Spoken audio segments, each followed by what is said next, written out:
The sound of gunfire shattered the early morning calm of Silvercreek, Colorado, as Nora Matthews fled through the back door of the saloon, her tattered dress clinging to her bruised body, tears streaming down her dirt-streaked face.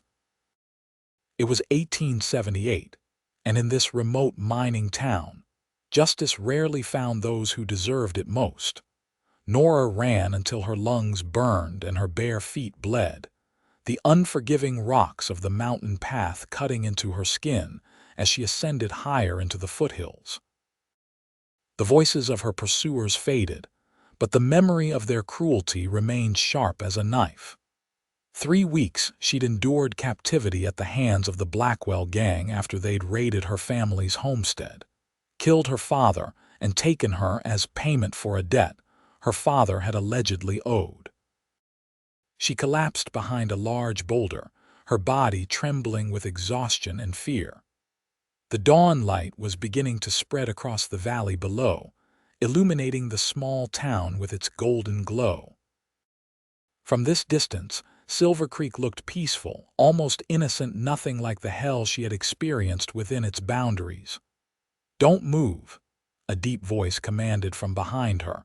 Nora froze, terror rushing through her veins. They'd found her. She squeezed her eyes shut, waiting for the inevitable rough hands to grab her, to drag her back to that room above the saloon where she'd lost everything. "You're bleeding," the voice said, softer now. Slowly, Nora turned to face her captor, prepared to fight with what little strength she had left.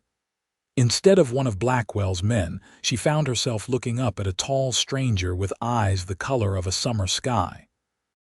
He wore the dust-covered clothes of a working cowboy, faded denim pants, a simple cotton shirt, and a worn leather vest. A wide-brimmed hat shaded his face, but she could see the concern in his expression.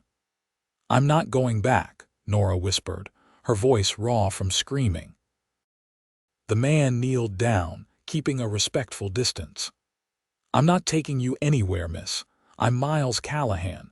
I have a cabin about a mile up this trail. You look like you could use some help."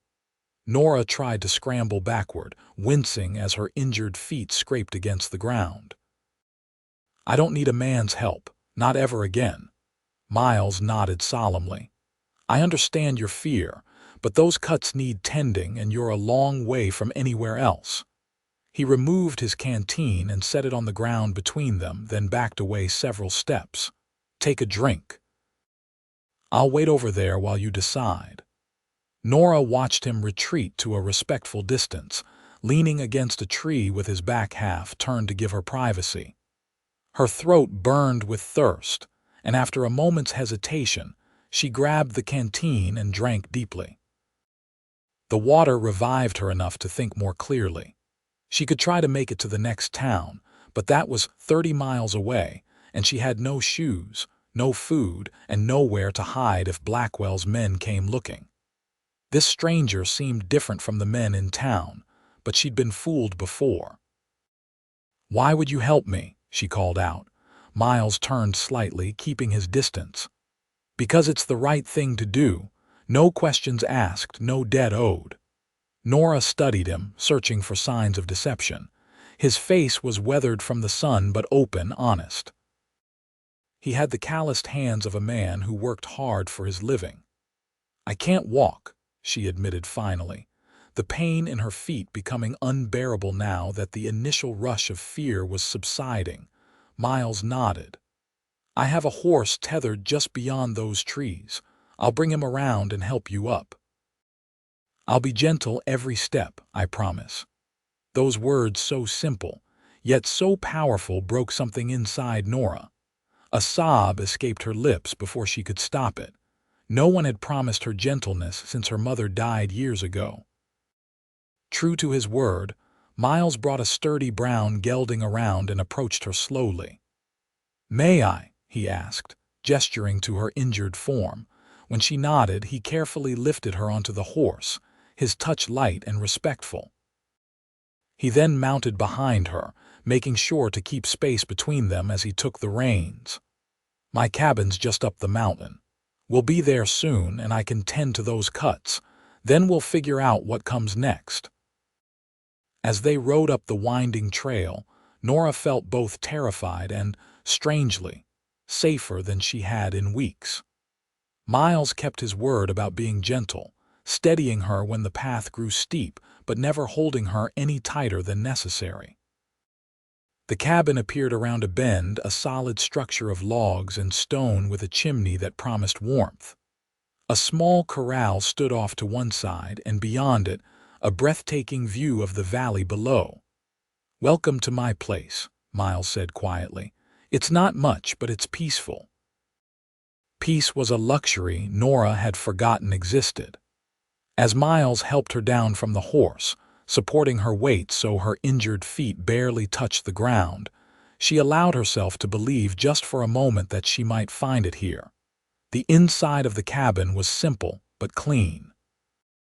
A stone fireplace dominated one wall, a neatly made bed stood in one corner, and a table with 2 chairs occupied the center of the room. Shelves lined with books surprised her, not something she expected in a cowboy's cabin. Miles settled her in a chair and busied himself getting water from a bucket by the hearth. "I need to clean those cuts," he explained, kneeling before her with a basin of water and clean cloths. "This might sting." Nora tensed as he reached for her foot, memories of other men's hands causing her to recoil. Miles immediately withdrew. "I won't touch you without permission," he said, his voice calm and steady, "but infection sets in quick out here." "They said I'd never heal," Nora whispered, the words escaping before she could stop them. "After what they did. They said I was ruined." Miles's eyes darkened with anger, but his voice remained gentle. "They were wrong. I've seen wounds of all kinds heal with proper care and time." He held out the cloth. "May I?" Nora nodded, bracing herself. But Miles's touch was so light she barely felt it as he cleaned the dirt and blood from her feet. He worked methodically, applying a salve that smelled of herbs, then wrapping each foot in clean bandages. "Are you hungry?" he asked when he finished. The mention of food made Nora's stomach growl audibly. She couldn't remember the last time she'd eaten properly. Miles smiled and moved to the small stove, where he began preparing a simple meal of beans and cornbread. "How long have you lived up here?"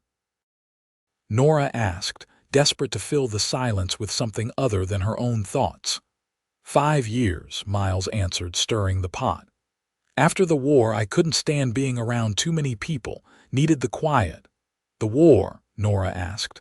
"I fought for the Union, saw things no man should see." He glanced at her, understanding in his eyes. "We all carry scars, miss." "Matthews, Nora Matthews," she supplied after a moment's hesitation. "My father and I had a homestead about 15 miles east of Silvercreek." Her voice caught. "He's dead now." Miles nodded solemnly. "I'm sorry for your loss." He didn't ask for details, and Nora was grateful. The pain was too fresh, the wounds too raw to speak of what had happened after her father's death. They ate in companionable silence, Nora savoring the simple food as though it were a feast. When she could eat no more, exhaustion crashed over her like a wave. "You should rest," Miles said, noticing her drooping eyelids. "Take the bed, I'll sleep by the fire." Nora stiffened. "I can't take your bed. You're injured and exhausted, I insist."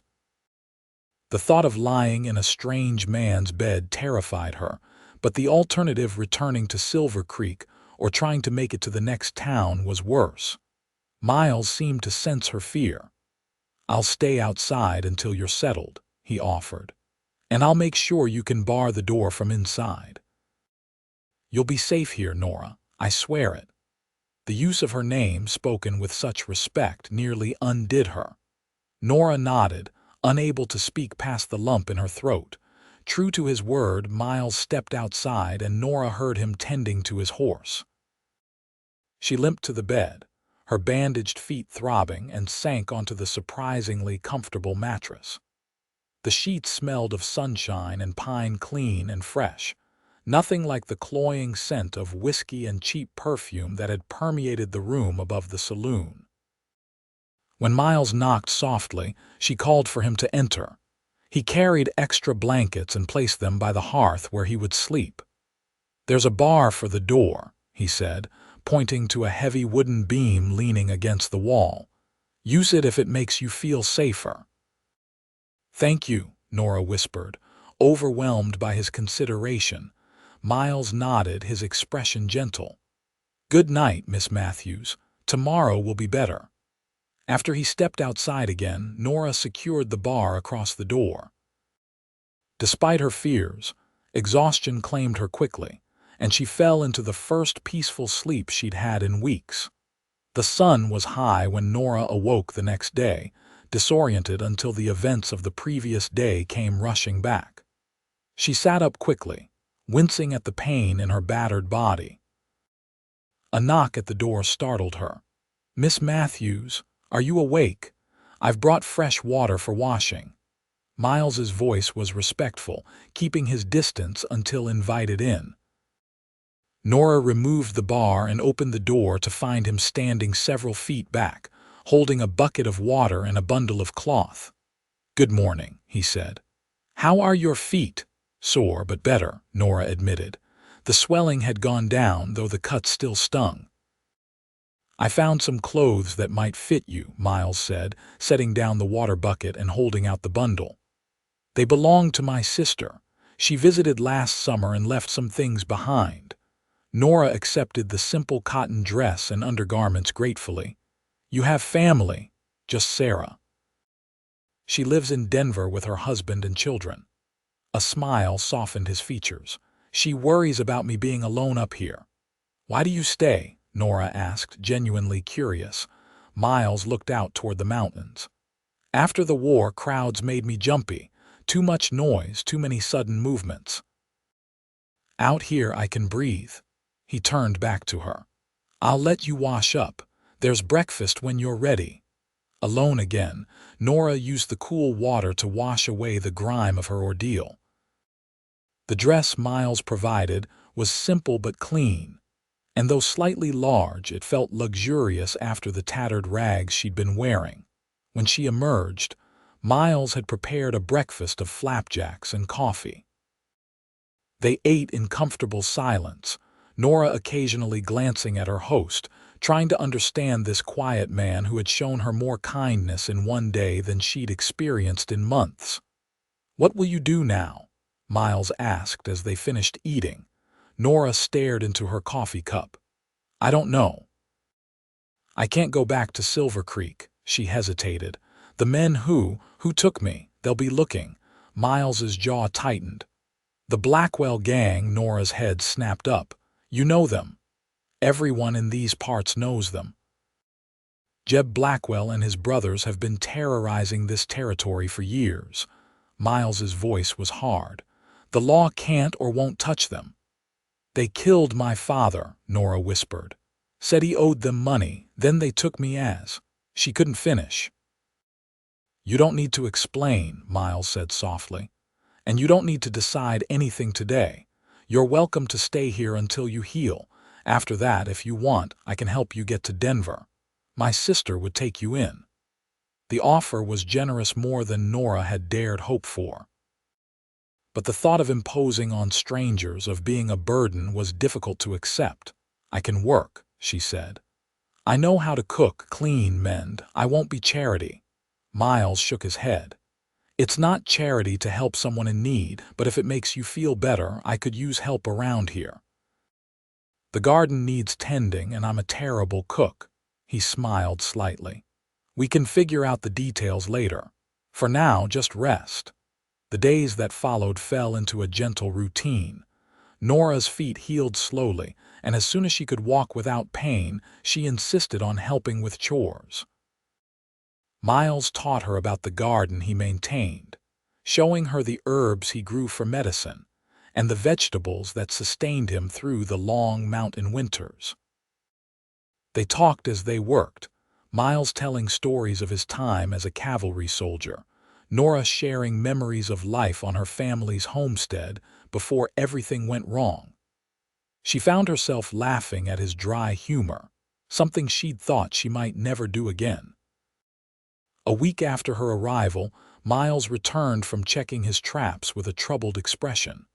"Riders in the valley," he said as he entered the cabin.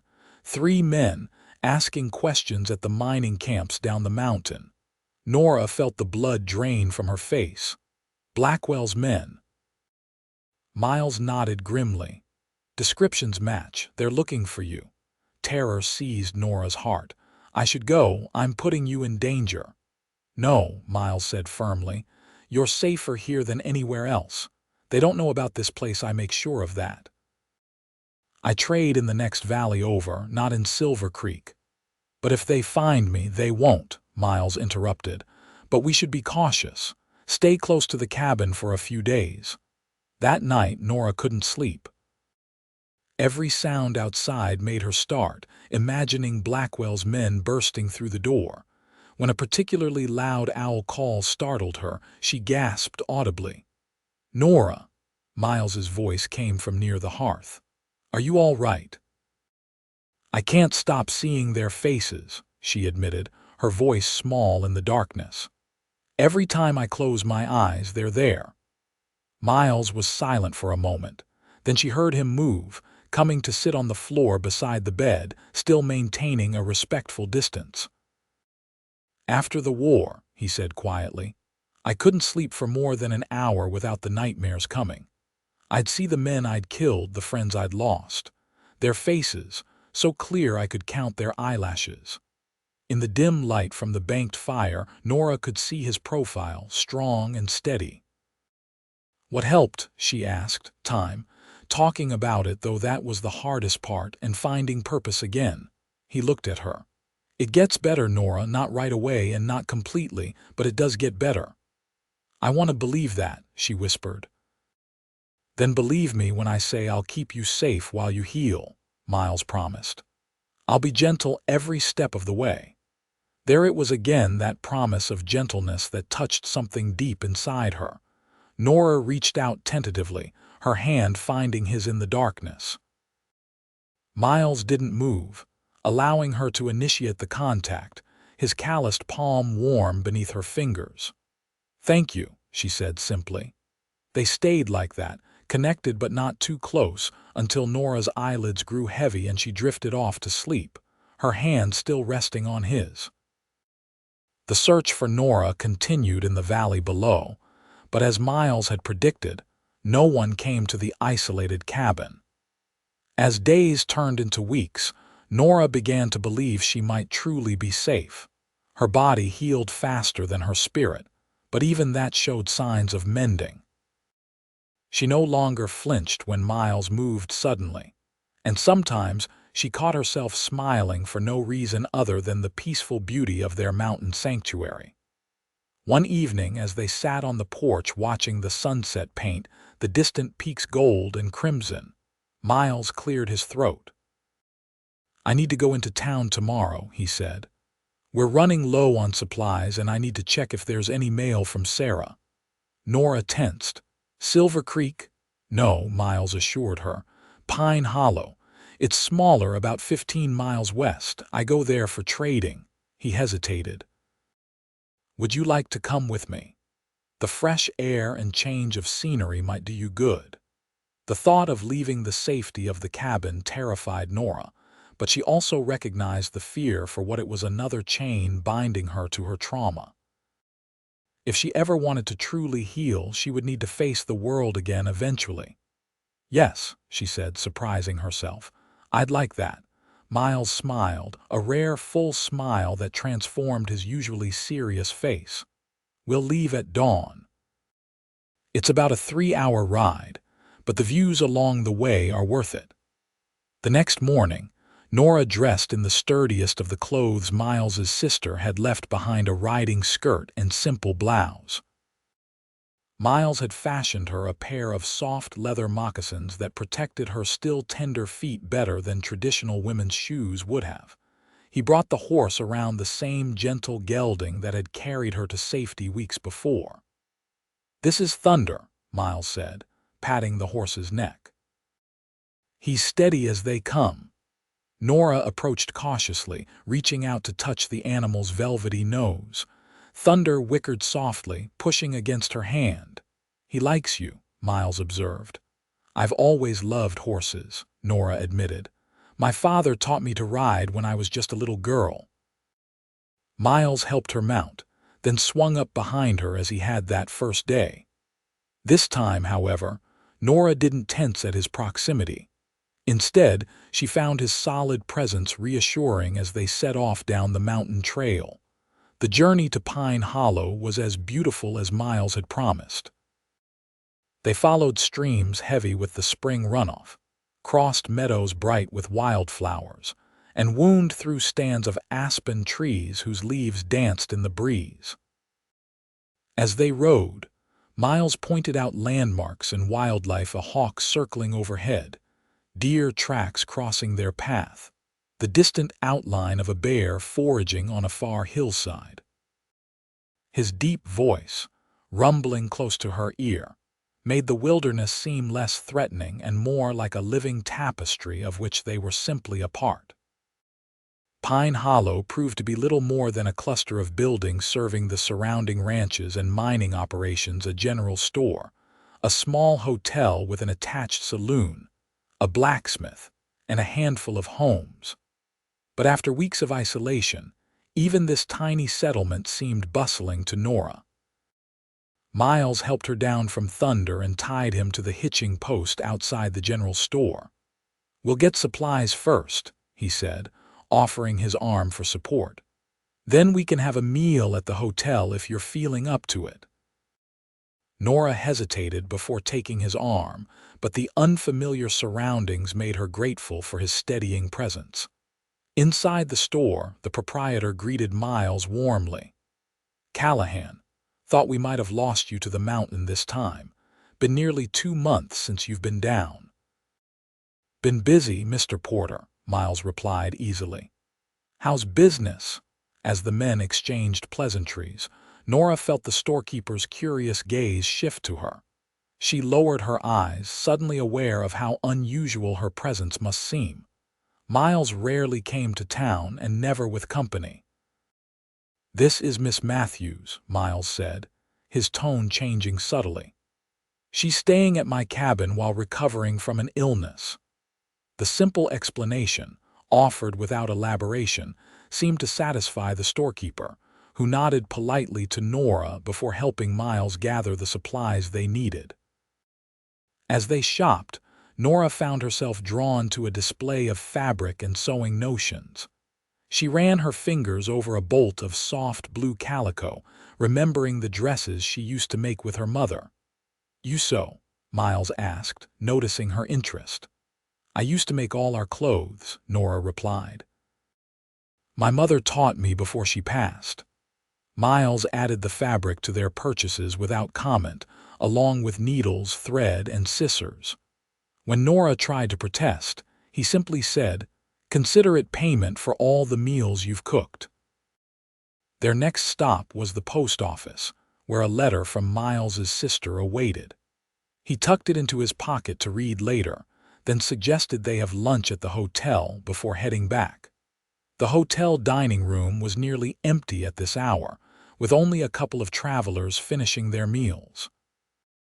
Miles chose a table near the window, positioning himself so he could see both the entrance and the street outside, a habit Nora had noticed before and attributed to his wartime experiences.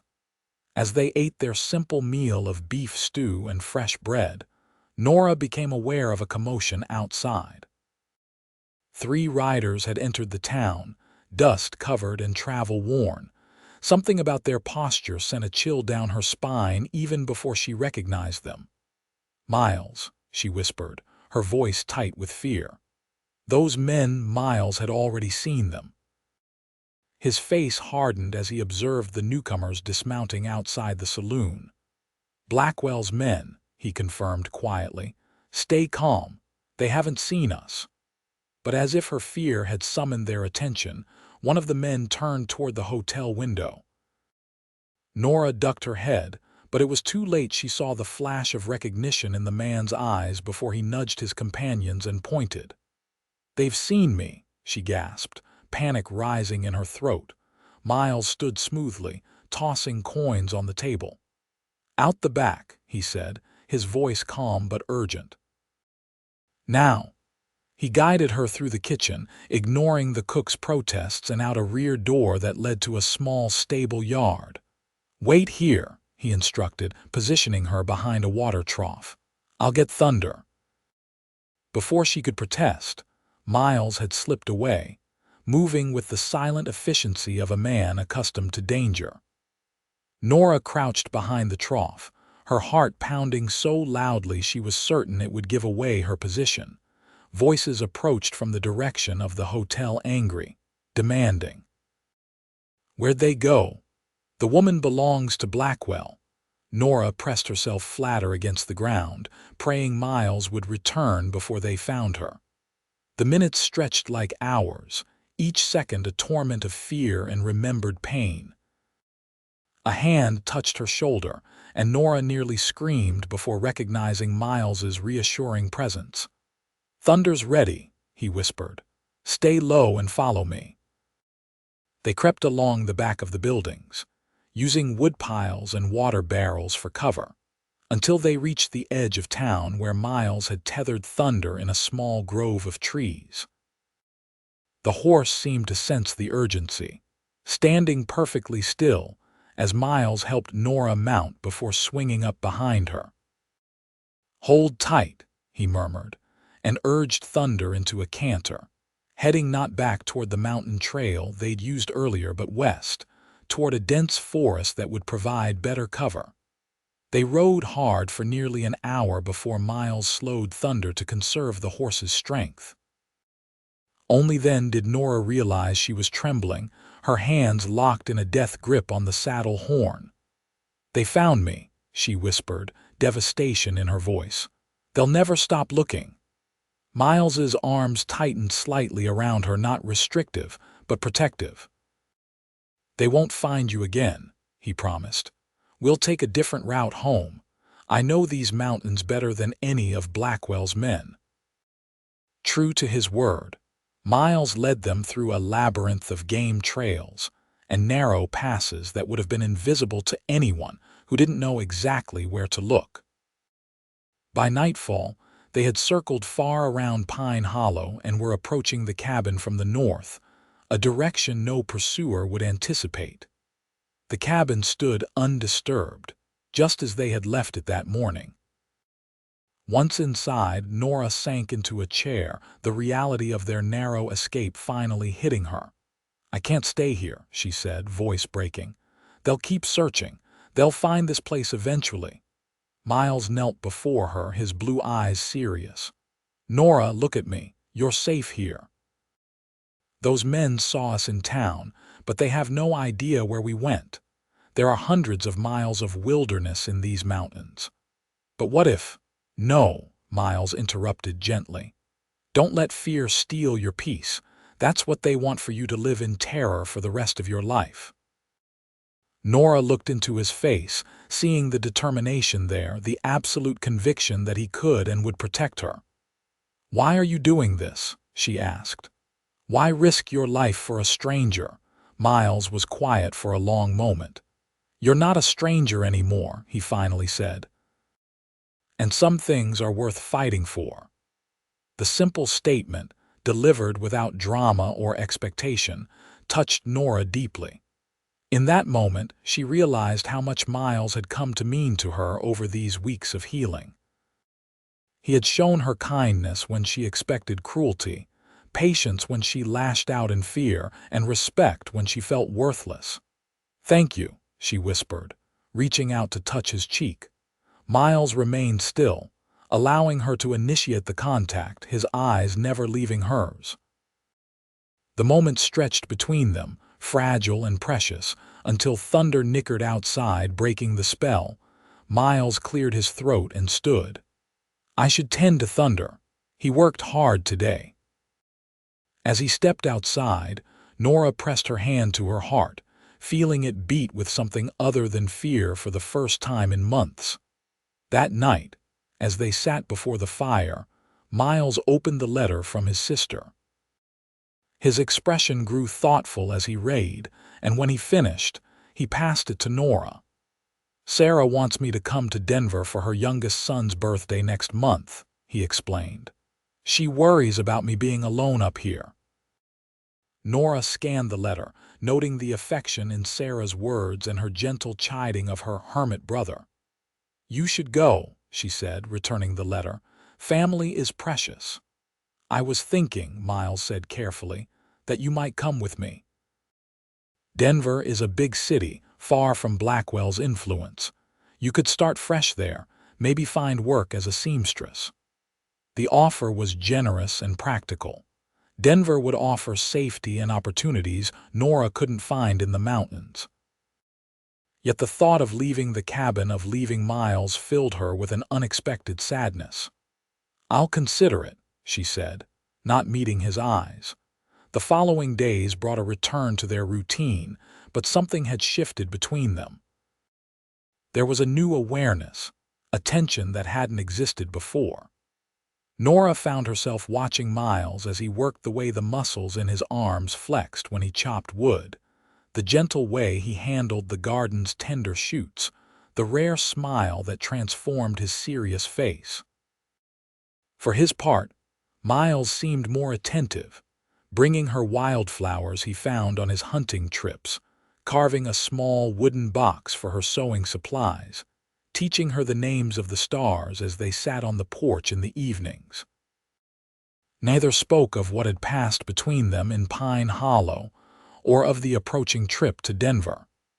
It was as if they both feared breaking the delicate balance they had achieved. Then, 2 weeks after their close escape, disaster struck. Miles had gone to check his traps on the western ridge, leaving Nora to tend the garden. The morning was peaceful, the mountain air fragrant with pine and wildflowers. Nora hummed as she worked, enjoying the feel of the warm soil between her fingers as she planted the beans Miles had traded for in Pine Hollow. The sound of approaching horses sent her heart into her throat. She froze, then scrambled to her feet, eyes scanning the trail that led to the cabin. 3 riders appeared around the bend, and Nora's blood ran cold as she recognized Jeb Blackwell himself leading his 2 brothers. There was no time to run, nowhere to hide.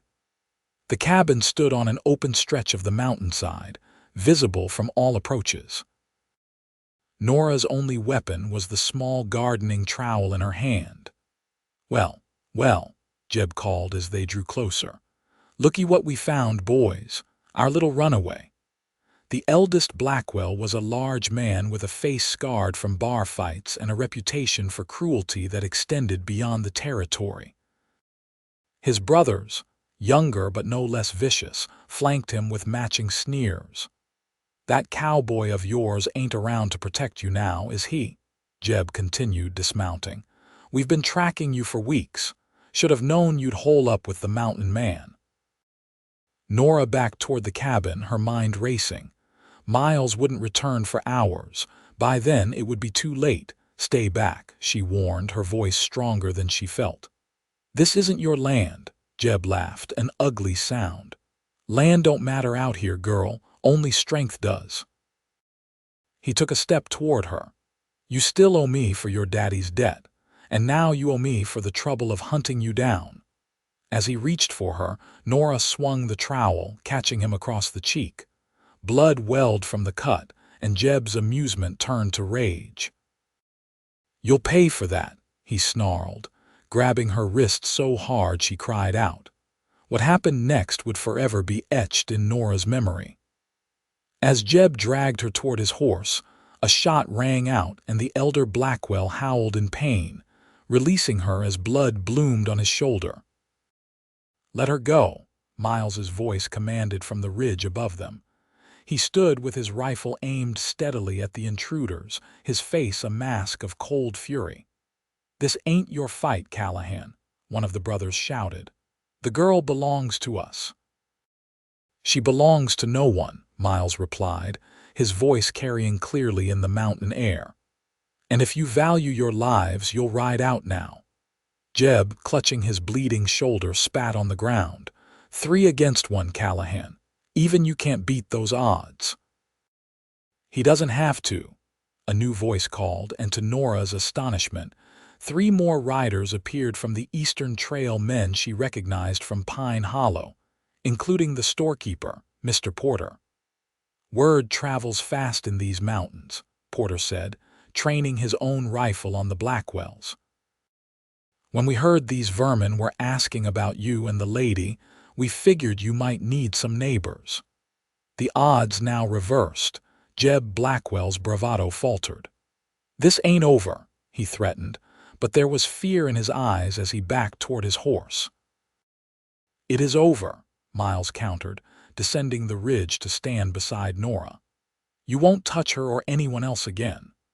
What followed was a tense standoff that ended with the Blackwells mounting their horses and riding away, Jeb's threats fading into the distance. Only when they were out of sight did Miles lower his rifle and turn to Nora. "Are you hurt?" he asked, his eyes scanning her for injuries. Nora shook her head, too overwhelmed to speak. Miles had come back early. He had saved her. Again. "How did you know?" she finally managed. "I saw their tracks crossing mine," Miles explained. "Fresh and heading this way, I rode back as fast as thunder could carry me." He looked to the men from Pine Hollow. "Thank you for coming." Porter dismounted, approaching them. "When those men came asking about a woman with Callahan, we figured something wasn't right. Then the telegraph brought news about the Blackwell gang and a kidnapped homesteader's daughter." He nodded respectfully to Nora. "We don't abide that kind of evil in these parts, miss." "The Blackwells won't trouble you again," another of the men assured them. "Marshall in Denver's been after them for years. We sent word about their location. They'll be running from the law now, not hunting you." After the men departed, promising to return if needed, Miles and Nora were left alone at the cabin. The danger had passed, but the reality of how close they'd come to disaster hung heavy between them. "I thought I'd lost you," Miles said quietly, his usual composure cracking to reveal the depth of his fear. Nora looked up at him, seeing in his eyes what he had not yet said aloud. "You came back for me," she whispered. "I will always come back for you," Miles promised, his voice rough with emotion. In that moment, with the sun setting behind the mountains and the scent of pine hanging in the air, Nora made a decision. She stepped forward and placed her hand on Miles's chest, feeling his heart beating strong and steady beneath her palm. "I don't want to go to Denver," she said simply. Miles covered her hand with his own. "Are you certain? You'd be safer there." "I'm safest wherever you are," Nora replied. "I want to stay here with you, if you'll have me." The question hung between them, vulnerable and honest. Miles looked down at her, his eyes filled with a tenderness that took her breath away. "I've been alone for a long time," he said softly. "I thought that's what I wanted, what I needed. Until you arrived." He lifted his free hand to gently touch her cheek. "I love you, Nora Matthews. I think I have since that first day when you were brave enough to trust me despite everything you'd been through." Tears filled Nora's eyes at his declaration. "I love you too," she whispered. "You showed me what gentleness truly means. You helped me believe I could heal." Miles leaned down slowly, giving her time to pull away if she wished. But Nora rose to meet him, their lips coming together in a kiss that promised healing, hope, and a future neither had dared imagine. The weeks that followed were filled with a joy Nora had thought forever lost to her. With the Blackwell threat diminished by the law's intervention, she and Miles were free to build a life together on their mountain. Miles proposed properly, with a simple ring he'd had crafted in Pine Hollow. They were married in a small ceremony attended by Mr. Porter and the other men who had come to their aid. along with Miles's sister Sarah and her family, who traveled from Denver for the occasion. Sarah, a warm woman with Miles's blue eyes and an infectious laugh, embraced Nora as a sister from the moment they met. "I've been praying for years that Miles would find someone," she confided during the celebration. "The war took something from him, his belief that good things could still happen. You've given that back to him." "He gave me back my life," Nora replied simply. "I was broken when he found me. He had the patience to let me heal at my own pace." "That's Miles," Sarah nodded, "always gentle with wounded creatures." As autumn painted the aspen trees gold, Miles expanded the cabin, adding a second room and a larger porch where they could watch the sunset together. Nora planted a proper kitchen garden and began selling her handmade clothing and quilts to the merchants in Pine Hollow, who found eager customers among the miners' wives.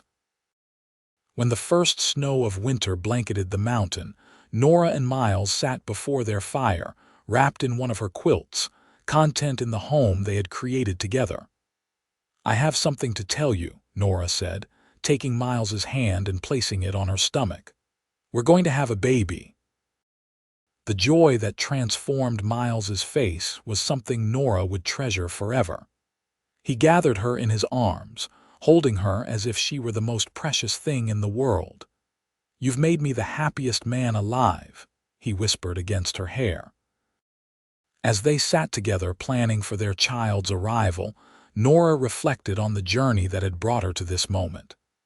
The pain and terror she had endured would always be a part of her story, but they no longer defined her.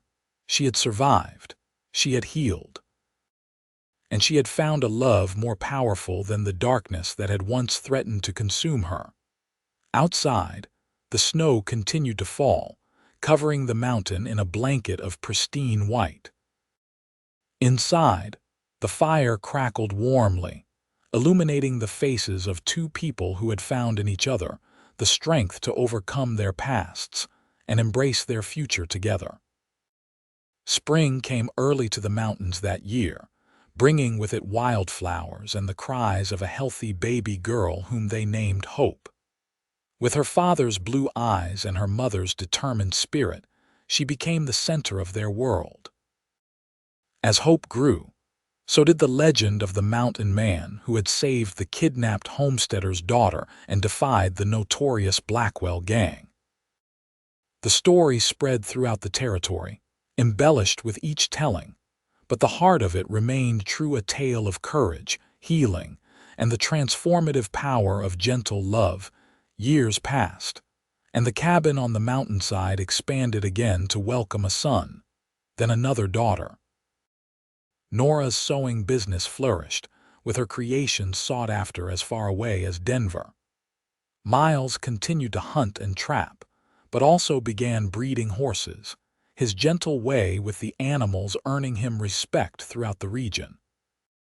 Sometimes at night, when the children were asleep and the mountain stood silent under the stars, Miles would find Nora on the porch, looking out over the valley below. "Any regrets?" he would ask, wrapping his arms around her from behind. And Nora would lean back against the strength of the man who had taught her to trust again, who had promised to be gentle every step of the way, and had kept that promise through all the joys and sorrows of their shared life. "Not one," she would answer, turning in his embrace to kiss him beneath the vast Colorado sky, grateful for the journey that had brought her home.